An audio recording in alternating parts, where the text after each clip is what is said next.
Therefore, it is our honor to introduce this year's speaker, Craig Savage.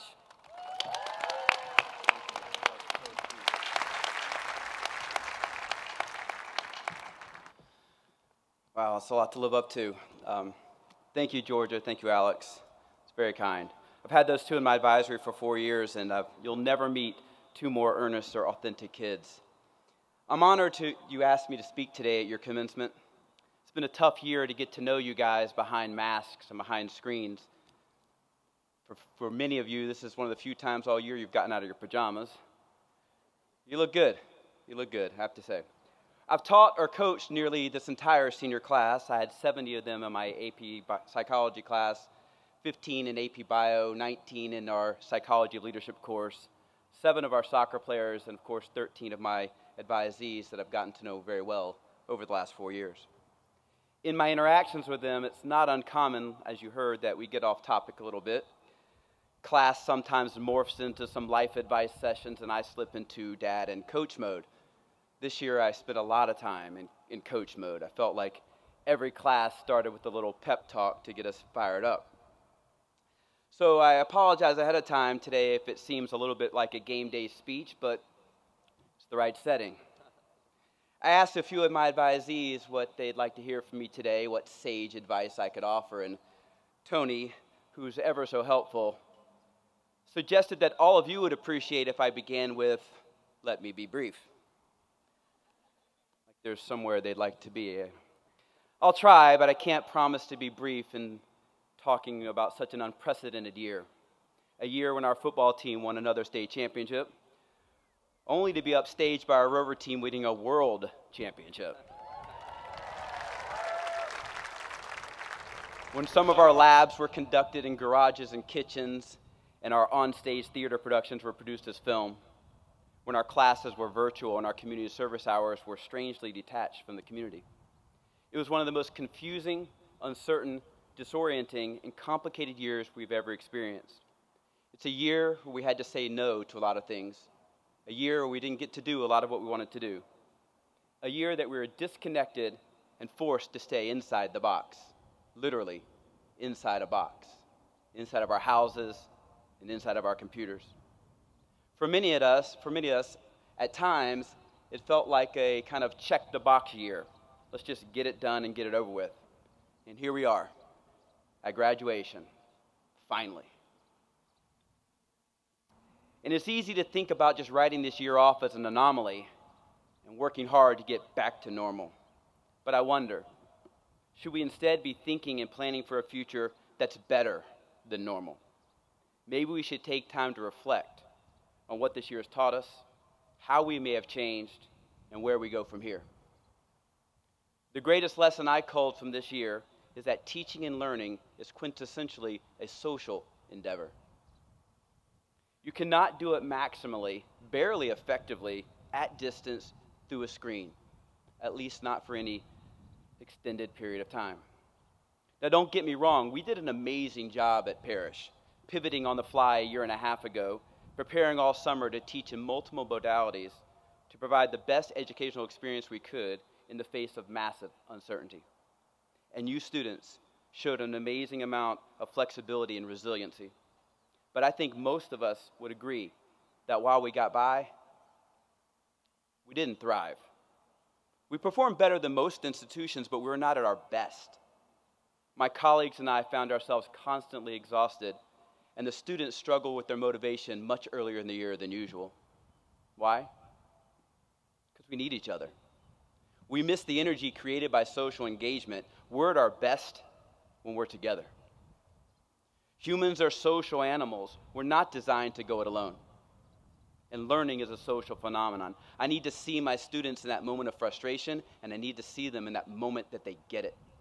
And they need to see me excited about what I'm teaching, and being locked behind screens took that away from us, and at the worst time. At a time where we were dealing with so many important issues in our world, a time where we needed to see each other every day, hear about each other's experiences, feel each other's pain to understand. When we needed to have uncomfortable discussions about our world, our culture, and ourselves.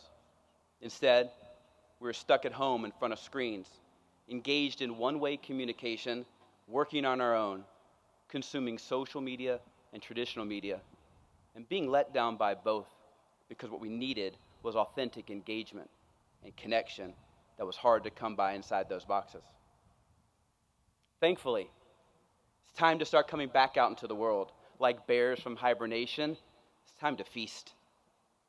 What lies ahead is endless opportunity and possibility, the freedom and potential to make meaningful connections and real discoveries.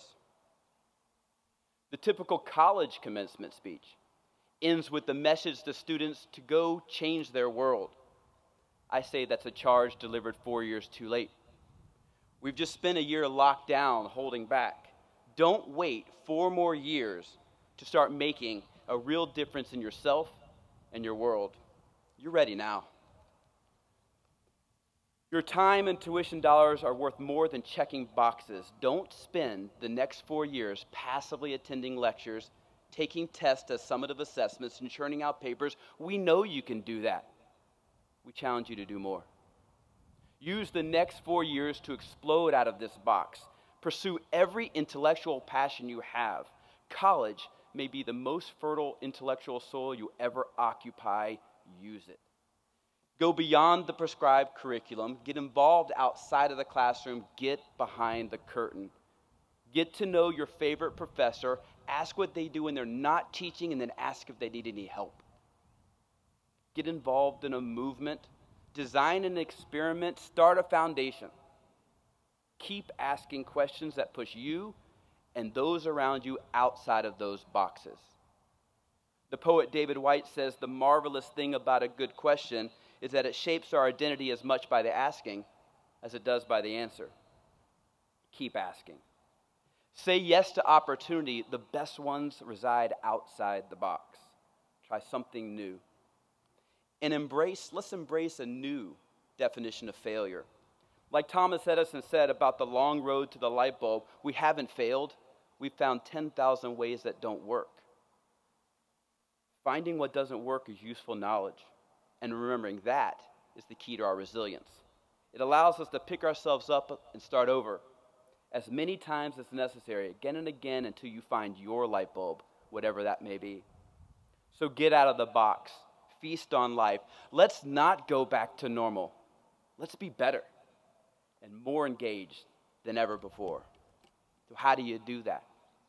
You got to expand your worldview, meet new people, embrace and value differences, and remember, just like at Parish, you don't have to fit in to belong. And don't spend your time looking for the right people. Just be and do what's right for you. The right people, they'll find you. Remember that everyone you meet knows something you don't. Learn about them and you'll learn something about yourself. Einstein said, listen to people who say they're searching for truth, never those who say they've found it. So challenge your own preconceptions and beliefs.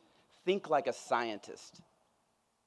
Look to disprove your hypotheses rather than confirm them. That process will bring you closer to the truth. Remember that winning an argument does not make you right. As Adam Grant asserts in his book, Think Again, in a very turbulent world, being smart, having good judgment, being wise, requires rethinking and unlearning, skills that we're not very good at. And people will tell you that you can't. Ignore them. Let them doubt you, and then let them watch you prove them wrong. A Chinese proverb says, the person who says it cannot be done should not interrupt the person doing it. And don't forget to treat yourself well. Make good decisions regarding your indulgences. Exercise regularly. Eat well and sleep soundly, because that's when you dream. Look out for others. Fight the good fight for what you believe in and for those who can't fight for themselves. Use your position and voice to lift others. But it won't be easy. Nothing much worth doing is. There will be pain, but you get to choose. So choose the pain of discipline over the pain of regret, remembering that the pain of discipline only lasts while we're in the midst of the task, but the pain of regret can last a lifetime. Be courageous and willing to love. Be willing to have your heart broken. When it heals, it'll be stronger. And finally, practice compassion and forgiveness, because God knows you want people to be compassionate and forgiving to you. Look, the next 4 years will play a huge role in your social development and maturity, a kind of rest stop before heading into the real world, a rite of passage that allows you to grow up, just not quite too fast. People will tell you, enjoy every minute of this time in your life, as you will never again have this unique combination of freedom and relative lack of responsibility. It will be the most fun 4 years of your life. We want you to enjoy the next few years, but I suggest your true and lasting enjoyment comes not from the partying, but from the pursuit of your passions and the knowledge that you have the potential to make an impact. Now, I know it sounds like I'm peddling the go follow your passions cliche as a path to success, but I challenge that in 2 ways. 1, you alone define your success. And 2, the more likely and even more rewarding path to success, instead of following your passions, may instead lie in bringing your passions to all that you endeavor. Anything worth doing is worth doing well and wholeheartedly.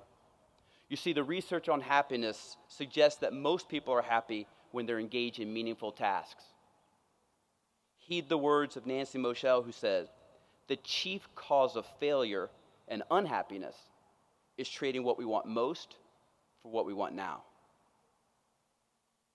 Now, as we reemerge from our year of containment, I'm reminded of a podcast I heard a few years ago about the research findings on the metamorphosis of butterflies.